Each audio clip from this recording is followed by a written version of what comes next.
John, the Watch Concierge, and today I'm going to be doing a review of my brand new watch from Nivada. So this brand here, Nivada Grenchen, is a brand out of Switzerland, and they are one with a lot of history, I guess you could say. It's a company that started in 1926 with Jacob Schneider and later passed on to his son Max, that took over in 1976.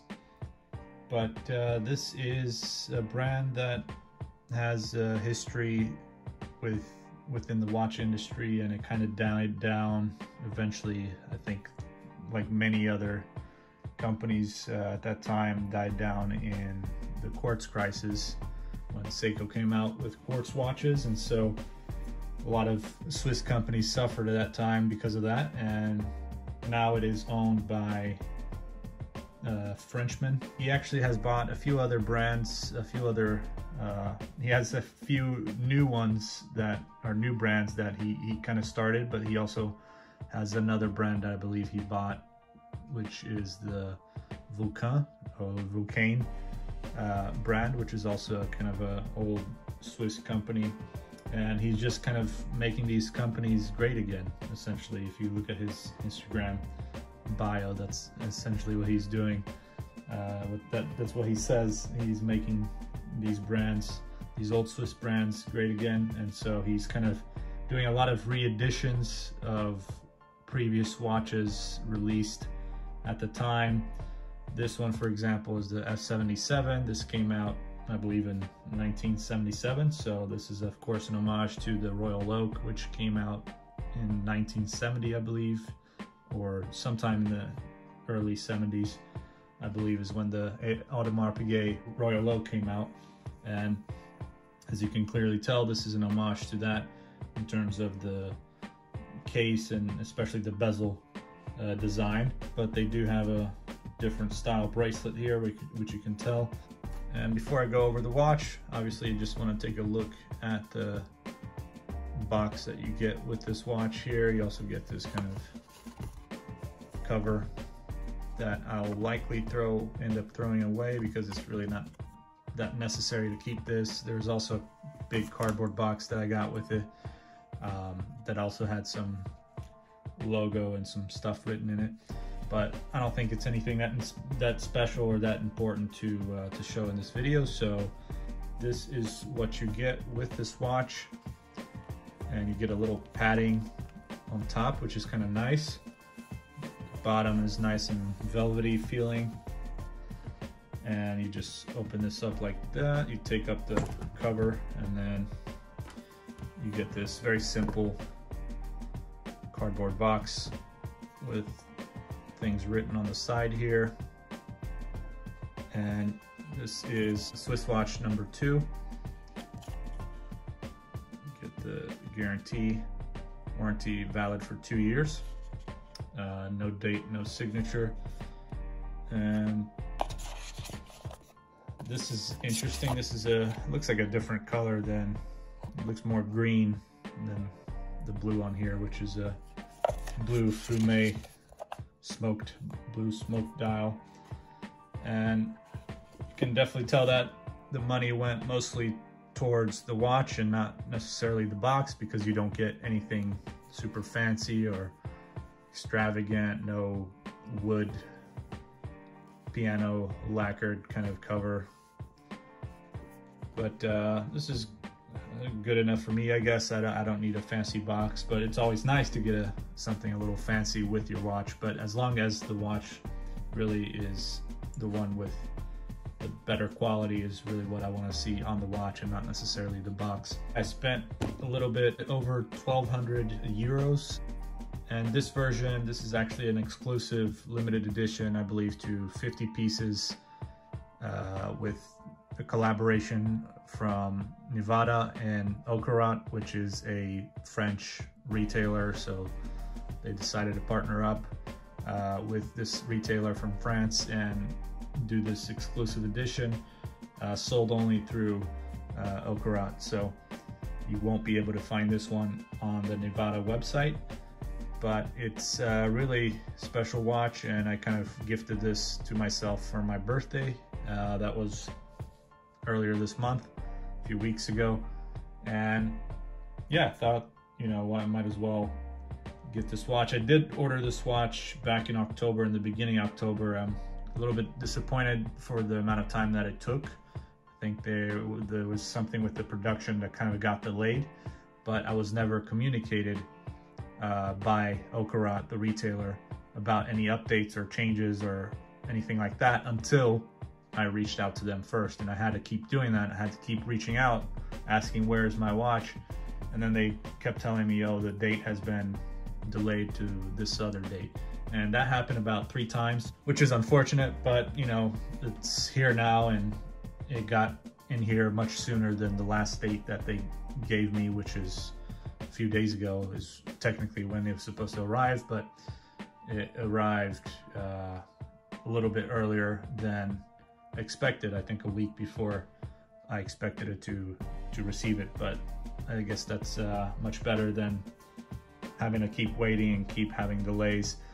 But I wish they did improve the communication and not wait until I have to reach out to them until they give me the update. I would rather have them communicate this, any delays or anything like that first, so that way I know, and I will not have to keep reaching out to them. So anyways, but that's over now, and now I can finally review the watch. And so I can put the box aside for now and bring this up. So, and as I mentioned, this is the homage to the Audemars Piguet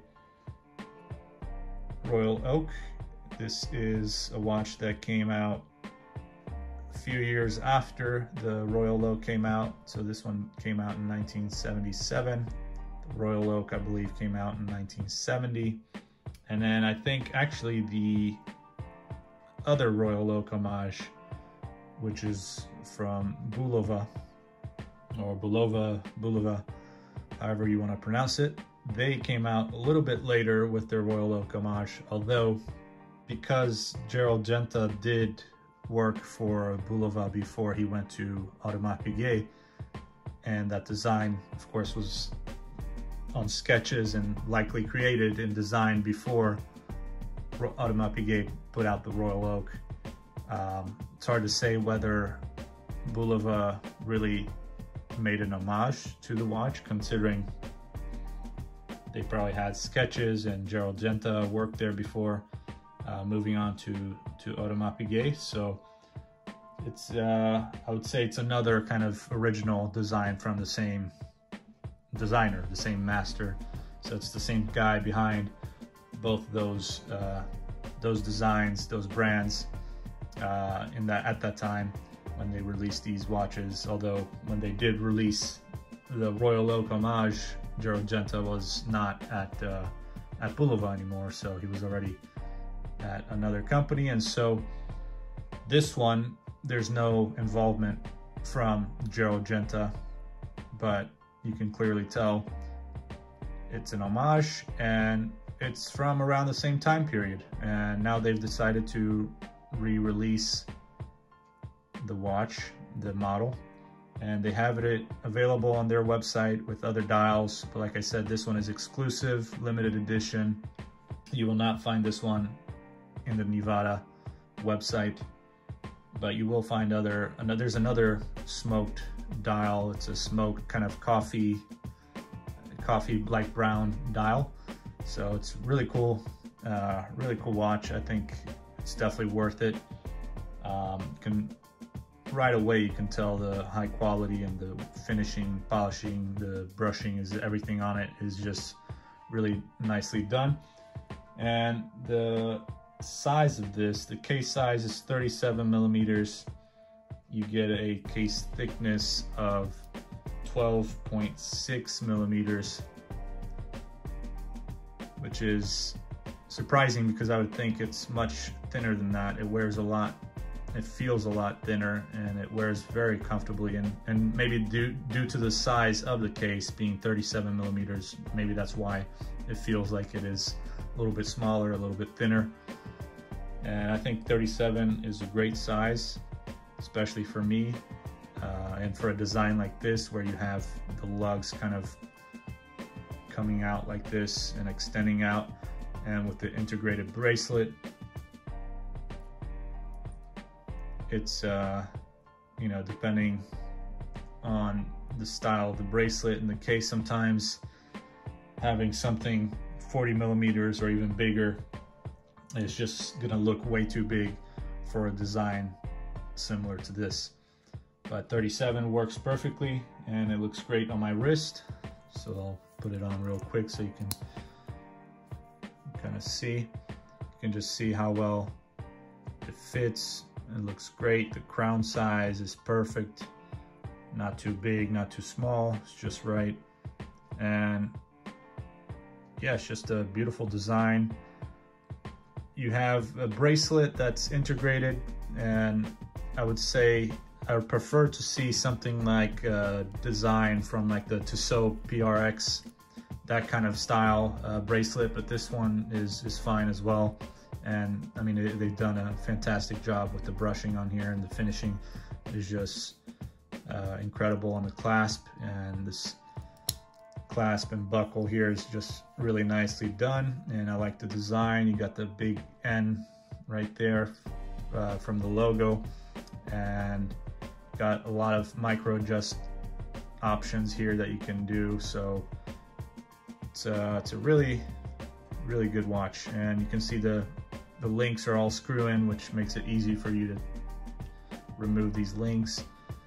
And you got the N also signed on the crown. Just clean this up a little bit on the sides just so you can see the polishing on the side of the case. And it is 100 meters water resistant. So you got a screw in crown, and you can see there's no date on here. This is using a movement which is made by Soprod, which is a company owned by Festina Group. And this is the Soprod P024, which is essentially, you got the base caliber at a 2824-2. So it's just kind of another version of the ETA 2824-2. Has a 38-hour power reserve, 28,800 beats per hour. And you got the sapphire crystal with AR coating. However, I will say it's very interesting. At first, I had to double check because it looks like, and even when you tap it, it almost feels like plexiglass, like acrylic crystal, because you do have that kind of vintage style and vintage design. And yeah, it just initially it'll look like the way shape, I think, is making it look like a acrylic glass rather than sapphire crystal. But it's good to have sapphire crystal. I much prefer having that over acrylic because that's just too easy to scratch. And it does have the AR coating, which I think does a very good job compared to a lot of other AR coatings I've seen on other watches. So this does a fantastic job in the daylight. You can take it outside and it really doesn't have much reflection at all, and really shows the dial the way you want it to show. And another thing with the size of this watch, from the end of the bottom of these lugs here at the bottom to top, you get 45 millimeters for that lug to lug from bottom to top. And yeah, it's just a fantastic watch. So one thing that's interesting also about this watch, I would say, is in terms of the history, is that they were one of the first to produce automatic watches. I believe around 1930, they're one of the first companies out there to make automatic watches. And they also eventually had to put Nivada Grenchen. They had to add the name Grenchen to their dial, to the watch, to the company, because for some reason at the time there was something where the name was pronounced and the pronunciation sounded too similar to Movado. So Movado is another Swiss company, and at the time I guess they thought that the Nivada sounded way too similar to Movado. So that's it doesn't seem to be a problem now, because they do have just Nivada on the dial, but the box and the website is called Nivada Grenchen, which is the German name for Grange, which is in Switzerland. So you have the French and the German, but they decided to go with the German version of the name for the brand. And yeah, so that's something I read online. I thought it was very interesting. In their earlier days too, when they had their distribution in the US, there was a company called Croton Company, and they were the ones that were doing the distribution for Nivada watches. And so you can see a lot of the older models, the vintage models from the US market that were signed either Croton, or they sometimes had, I think, both Nivada Grenchen, Croton on the dial, or it was just one or the other. But yeah, that's just another information for you to know that they had that signature Croton models produced by Nivada, since they were the distributor in the US. But let me go ahead and show you the back of the watch. So this one, as you saw earlier, this is watch number 2, and as I mentioned, I believe it's a limited edition to 50 pieces. So it's a very, very limited if that's the case. And here is, you can see the 002 right there above the crown, and or under the crown, I guess you could say, since this is the Caseback. And that's what you get with the Caseback, a nice big N for the Nivada logo and the F77 right above it. All stainless steel, Swiss made. I like the font that they used as well for these words. Automatic, and 100 meters water resistant. So overall, fantastic watch. You got that brushing on the top part of the bezel and polished sides of the bezel. You have that whole Audemars Piguet Royal Oak look, and just a fantastic dial with the carbon fiber looking texture, but of course with this ice, smoked ice dial. I call it ice fumé, so ice smoked, blue smoked, blue fumé. And it's just fantastic how you have just the darker tone on the outer part of the bezel, and as you approach the center, you have this lighter, almost white color, and very nicely applied indices here, very shiny, polished top, and they just look very, very well made. The hands also look very good. Love this style, and kind of looks futuristic but vintage at the same time. So it's just an incredible watch. I love the whole case, and everything about this watch is just incredible. But like I said, I think the bracelet would look a lot cooler if it was a bracelet style similar to the Tissot PRX. I think would look a lot cooler on this watch.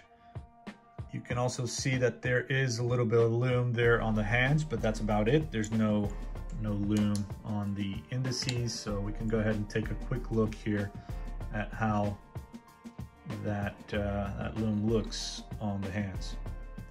So this might take a little bit here. I'll turn off the lights.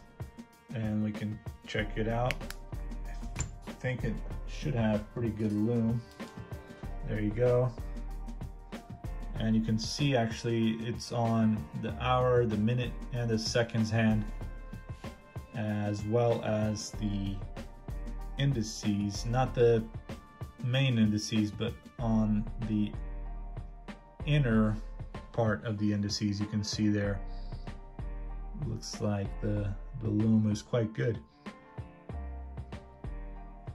I think it looks quite good. Not the strongest I've seen, but definitely I think, you know, this will probably last for quite a while. And yeah, that's really good to know. So there you have it. Thank you so much for watching this video. Make sure to subscribe, like, check out all the other videos I have on my channel. Make sure to leave a comment and tell me what you think about this watch, this brand. Any questions you have, also feel free to put down in the comments. Or you can also go to Instagram and follow me there. Send me a DM, write me on Instagram. And you can also follow me on Watch Crunch. I would recommend downloading the Watch Crunch app, which is fantastic for people that are just into watches and into watch collecting. It's just a community. It's an app and website, but mostly an app for watch collectors. So, but I think the website version is probably just as good. So I prefer using it on the app on my phone. But you do what you want. And thank you very much again, and I'll see you guys next time. Take care.